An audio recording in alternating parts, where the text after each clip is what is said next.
Today we're ultrasounding a 26-year-old female whose primary complaint is right lower extremity cramps. These are nocturnal, very significant. They're located on her right leg versus her left leg. You don't see any varicose veins, however, she does have a strong family history of varicose veins. So we're going to do her ultrasound, and we have already done a little bit, so I'll show you what's going on. We're looking at her right short saphenous vein, which is this little round circle here. This is the surface of the skin. So in the short saphenous vein, this little white line are the little valves that we're talking about all the time that allow the blood to go up the leg and then are supposed to keep the blood from coming backwards.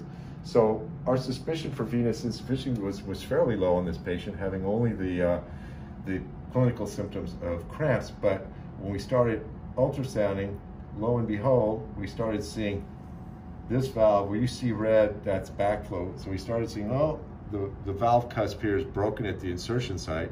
And we went, well, that might be just one valve. We'll go down to the next valve. So she does have reflux here. It is significant reflux, but again, we initially thought, well, maybe it's just one valve, and we can quantify that reflux. So this is the reflux duration here, is what we're looking at on our ultrasound.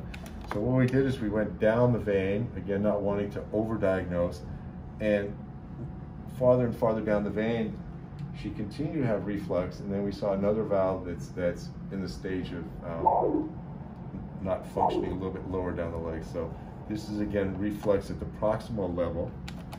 There's valves about every 8 centimeters, so you want to make sure you're not just finding one local source of reflux and then overreacting to it. So as we go down, we start seeing the same thing. Here we're down at the mid-calf. The valves start to break on the edges where they're inserted into the vein wall. So that's why you're seeing the red here, and then it's getting translated out a little bit farther to the rest of the vein. So as interesting as it may be, cramps can be caused by venous insufficiency.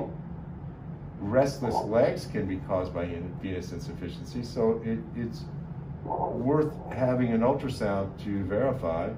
And most patients, if the ultrasound corroborates the venous insufficiency, treatment will resolve the symptoms.